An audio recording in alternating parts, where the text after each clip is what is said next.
Cette semaine, à la chronique de l'Association coopérative d'économie familiale de la péninsule, on parle de l'organisation des fêtes et de suggestions cadeaux abordables.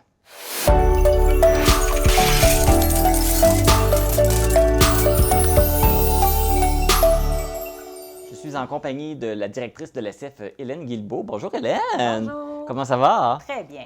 Alors, aujourd'hui, on parle de Noël parce qu'on le sait, ça s'en vient à grands pas, même Très si vite. on n'est pas encore tout à fait dans l'ambiance, ça s'en vient.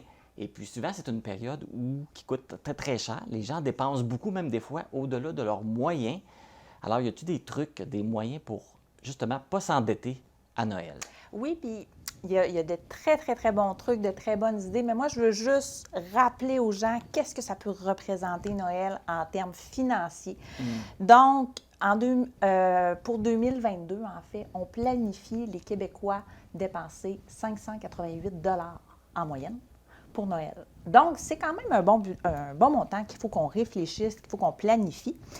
Et juste, encore une fois, pour faire réfléchir un petit peu, en 2018, les dépenses totales au Québec pour la période du temps des fêtes, 2,44 milliards de dollars. Oh! Fait que c'est des sous. C'est des sous. C'est une période de temps qui dure, 2 semaines. Si on l'étire 3, ça dépend. Mais il faut vraiment réfléchir parce que ça peut être très, très, très coûteux. Il y a beaucoup de gens qui mettent ça à crédit. On va en reparler un petit peu plus tard de ça. Et malheureusement, des fois, ça prend 3, 4 mois à régulariser cette situation-là.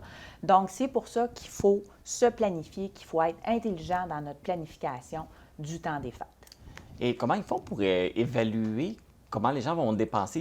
Ils utilisent les données des années précédentes? Les données des années précédentes, mais aussi des sondages. Donc, comment qu'on pense peut-être dépenser en moyenne. Le chiffre canadien est plus élevé. On parle d'à peu près 700 $. Au Québec, on est un petit peu plus économe. Donc, par chance. Mais toujours est-il que c'est quand même des bons montants là, qu'on doit réfléchir, qu'on doit penser. Et il y a des bons trucs vraiment pour économiser durant la période des fêtes. Donc, c'est avant tout, là, quand on va magasiner, que ce soit aller faire une épicerie, que ce soit, peu importe qu'est-ce qu'on fait, on se planifie, on se fait une liste. Oui. Donc, ma tante Ginette, elle veut des bas, mon oncle Renaud, il veut des pantoufles. Et on se fie à cette liste-là. On se fait souvent avoir avec, justement, des périodes spécifiques au courant de l'année. Bon, là, on a le Black Friday qui s'en vient. Donc, on va en profiter parce qu'il y a des beaux rabais ou que, c'est peut-être des faux rabais aussi des fois, mais on va acheter quelque chose, puis peut-être le mettre de côté, le mettre en oubli, et quand on va aller faire vraiment nos achats du temps des fêtes, bien là, on rachète en double ou on rachète un autre cadeau pour une autre personne. Donc, vraiment, c'est très, très, très important de faire sa liste et de respecter ce qu'on a prévu, en fait, de pouvoir donner. Tu apportes ce point-là, puis il y a un autre événement qui suit Noël, qui est le Boxing Day, qui des fois nous fait dépenser Encore plus. supplément. Oui, c'est ça. Parce que là, on achète nos cadeaux, on les donne. Là, il y a des spéciaux d'après Noël. Ah, je vais retourner magasiner. Fait que ça l'aide pas non plus là, à amener les gens à dépenser encore plus. Effectivement, puis on n'y pense pas. On pense souvent que c'est des offres alléchantes, que c'est des offres qui sont très agressives, mais faut pas se le cacher, là. Les commerçants sont là pour faire de l'argent, sont là pour vendre des produits, sont là pour écouler des produits aussi. Donc, c'est rare qu'ils vont perdre de l'argent là, avec tout ça.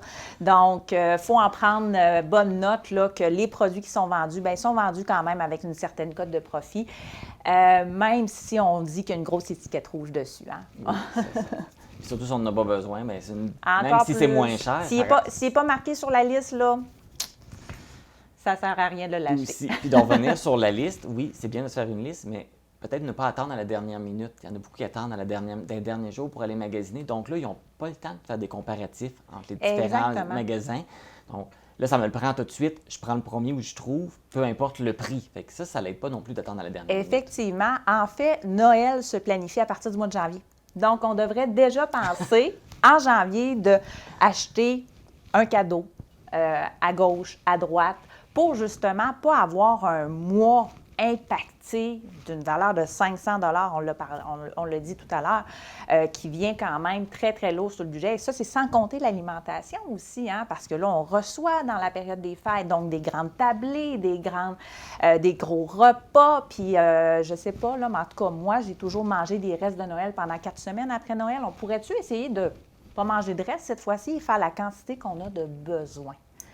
Donc, si on est 4 à la table, on fait une tourtière, un pâté à la viande. On n'en fait pas 5, là, ça ne sert à rien d'en faire trop. Même chose pour les biscuits de Noël. Hein? On a tendance à en faire. Réduisez donc la portion, la recette en 2. Faites des plus petits morceaux, ça va être bien pour le budget, mais aussi pour la ligne. Hein? On n'aime pas ça après le temps des fêtes, on a toujours plein de résolutions. Donc, faire de l'exercice et perdre du poids. Exactement. Donc, voilà. Et aussi, bien, pour ceux qui ont des jeunes enfants, moi, mes plus beaux souvenirs d'enfance, puis je suis sûre que c'est ton cas aussi, Marc.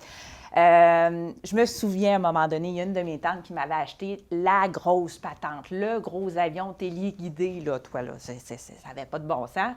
Ça avait dû écouter les yeux de la tête. Mais la petite Hélène de 4 ans, qu'est-ce qu'elle a fait? Elle a joué avec la boîte. Elle n'a pas joué avec l'avion.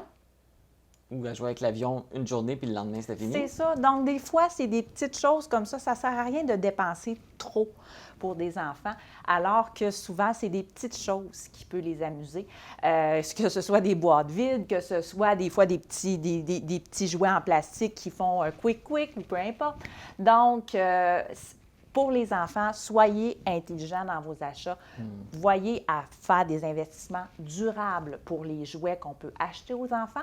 Et encore mieux, une belle solution qui pourrait être intéressante justement pour des jeunes enfants, au lieu d'investir dans le 75e toutou ou ourson, bien, pourquoi pas investir dans un régime d'épargne étude? C'est incroyable pour un grand-parent qui peut offrir ça à son enfant. Et en plus, on a une bonification instantanée de 30 qui s'ajoute à toute cotisation qu'on peut faire durant l'année. Mais là, j'entends du monde qui nous disent « Ouais, mais ça, si l'enfant, il a 7-8 ans, c'est plate de donner ça. » Tous les cadeaux sont bons. Tous les cadeaux sont bons. En réalité, il faut juste pouvoir trouver vraiment qu'est-ce qu'il veut, l'enfant. Est-ce que c'est nécessairement déballer des choses ou est-ce que c'est d'avoir un cadeau concret? Hein? Souvent, c'est juste de déballer des choses qui est intéressant pour un enfant.